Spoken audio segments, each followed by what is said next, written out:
estamos de este lado, familia, de regreso. Gracias por seguir con nosotros. Marcia Altamirano está con nosotros esta mañana. ¿Cómo estás, querida Marcia? Muy bien, muchas gracias. Contenta de estar aquí con ustedes. Como debe ser, hablemos de educación y del por qué es importante educar más allá del relato de nuestros hijos. Un tema sumamente interesante. Y la primera pregunta que me surge es, ¿por qué no debemos tomar todo lo que mencionan o enuncian nuestras hijas o hijos como una verdad absoluta? Bueno, un tema que luego a los papás no les encanta, pero vamos a abordarlo con mucho cariño y entendiendo que la educación de los hijos pues gira en torno a historias, a lo que vamos haciendo con ellos, y este tema de que los papás sienten que si no les creen todo lo que les dicen sus hijos les están fallando, no es así. Es muy importante tener en cuenta que está comprobado que entre los 4 y 11 años los niños están pues construyendo su realidad. Viven ¿4 y qué? entre 4 y 11. Okay. No es como una edad en donde tienden a tener una narrativa imaginaria, en donde no distinguen bien todos los hechos que están sucediendo y las emociones pues se adueñan de ellos y pueden narrarte algo con mucha mayor intensidad que como sucedieron realmente las cosas. Por ejemplo, puede ser que haya habido una riña en el colegio y tu hijo llega y te platica, no, papá, es que me pegaron todos en el salón, ¿no? Sí. Y entonces tú como papá de, no, ¿quiénes fueron? Voy a ir a hablar con la maestra, eso no se vale, es una injusticia, pero en ningún momento se detienen a preguntarle al pequeño de, a ver, platícame más, ¿cómo fue? Y resulta ser que la realidad de la historia es que hubo una riña con un compañero Sí, sí. y eso es lo que sucedió, ¿no? Sí. Y no pasó a más, simplemente tuvieron ahí un conflicto, ellos se contentaron, pero pues cuando le preguntas cómo te fue en la escuela, pues se va a toda esta narrativa. Eso no quiere decir que un niño esté mintiendo o esté haciéndolo con una malicia, simplemente es un proceso en donde ellos tienen este proceso narrativo que perciben y tienen estas emociones de lo que vivieron de cierta intensidad. Siendo papá, te voy a decir algo que seguramente, estando tú dentro de todo este mundo de la educación, lo sabes perfecto, es muy difícil. De repente, y me ha pasado en 2, 3 ocasiones, que justo mi chavito llega y cuenta alguna cuestión, y en ese momento yo quiero, o sea, mi primer impulso, cuando es algo que le hicieron, es llegar y buscar al niño, encontrar al papá y arrancarle la cabeza. O sea, es así. O sea, la víscera. Pero justo en el preguntarle, a ver, calmarme, primero controlar yo la emoción. Siendo responsable, soy el adulto, ¿no? Tendría que ser yo. Sí. Dominar esa situación. Y luego empezar a preguntar, a ver, ¿cómo fue? ¿Tú le hiciste algo? ¿Qué fue lo que te dijo? ¿Le dijiste a la Miss? ¿Por qué no le dijiste? Encuentro varias situaciones que ya no son consistentes con la historia principal. ¿Cuáles serían las consecuencias de no hacerlo así? Y de defender a capa y espada de primera mano lo que sea que esté diciendo el hijo. Pues es que hay que darnos cuenta que realmente lo que le están haciendo es un daño a sus hijos cuando actúan de esta forma. ¿Por qué? Porque los niños son muy inteligentes y aprenden a darse cuenta que papá o mamá me van a resolver todo. No importa lo que diga, me lo van a creer y ellos van a actuar en consecuencia. Y los niños empiezan a construir su personalidad en torno a este comportamiento. Entonces, ¿qué sucede?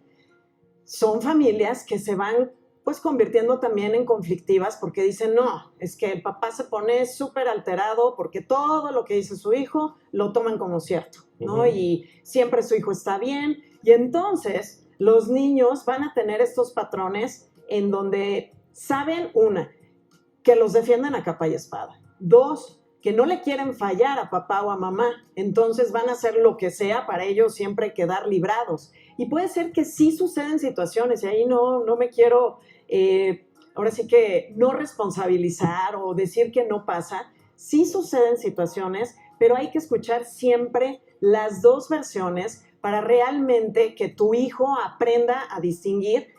Pues si me equivoco, se vale también equivocarse y no pasa nada. Yo tengo que vivir en la verdad y va a haber, pues de pronto situaciones que no me hagan sentir bien, pero pues tengo que decir lo que pasó, no por agradar a papá y a mamá, no por librarme de una regañada, no por manipular. Los niños son muy, muy inteligentes. Y te agarran la medida en 3 segundos. Sí. Es increíble. Y es que me estoy riendo porque me estoy acordando de algo que pasó hace un mes. Ok, ¿Quieres que te lo cuente? cuenta. ¿Tenemos tiempo? Vamos a poner, ahí va. A mi hijo le rompieron los lentes en la escuela, Ujú. ¿ok? Y entonces, lo primero, no me tocaba a mí pasar por él a la escuela, pasa su mamá. Recibo yo la llamada de la mamá, Ujú. muy alterada y molesta, porque le rompieron los lentes a nuestro hijo. Evidentemente entendí la molestia. Desde hace tiempo mi dinámica es escuchar a mamá, no estamos juntos desde que mi hijo tiene 4 meses, calmarla, entrar un poco en razón, digamos, y entonces después hablar conmigo. O sea, hablo con los dos, ¿no? Ok. Para calmarlos a los dos. Y ya que los calmé y me enteré de la situación, como me la habían contado, les dije, voy a hablar con la maestra al otro día. Eso fue lo que hice. Y el relato cambió, fíjate. Porque de ser un me rompieron los lentes fue un sí, pero las circunstancias sí eran distintas. El niño que le toma los lentes a mi hijo, que no tuvo que haberlo hecho, quería jugar con él y en el juego lo rompió. Estuvo mal, claro. Claro. Tuvo que pagar por ello, claro. Pero mi hijo no avisó luego. Se quedó callado hasta que cambió la clase y la otra maestra entró.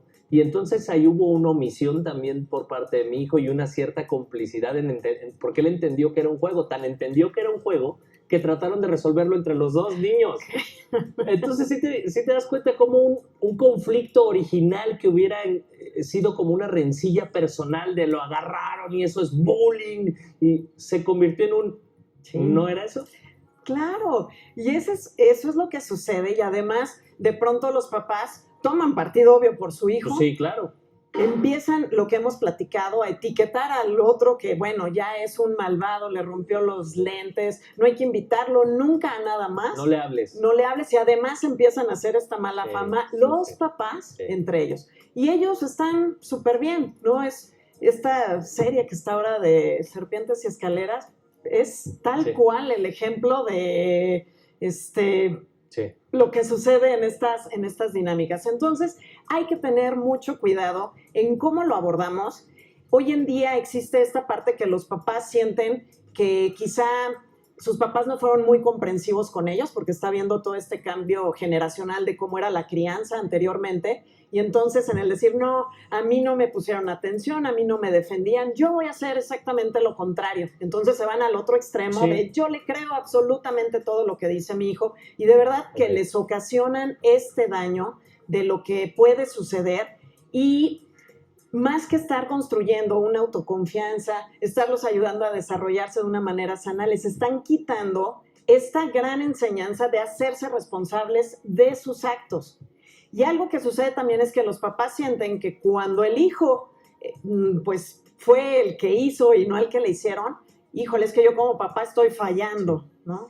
Y le quitas esa posibilidad de resolver y de conciliar, que es parte de estas habilidades que le van a ayudar cuando crezca. Porque eventualmente papá y mamá no van a estar todo el tiempo. Es correcto. Y si se los quitas, pues entonces los vas a dejar indefensos en un mundo que hoy en día, si algo prioriza y pondera, es la gente que es capaz de conciliar y de resolver. Se nos acaba el tiempo, querida Marce. Igual habrá oportunidad de retomar este tema porque está muy bueno. Claro que sí. Y nada más, último consejo, platiquen con sus hijos y sean modelo en sus casas en torno a este tema. Totalmente. El ejemplo arrastra. Gracias, querida Marce. Gracias. Siempre un gustazo tenerte.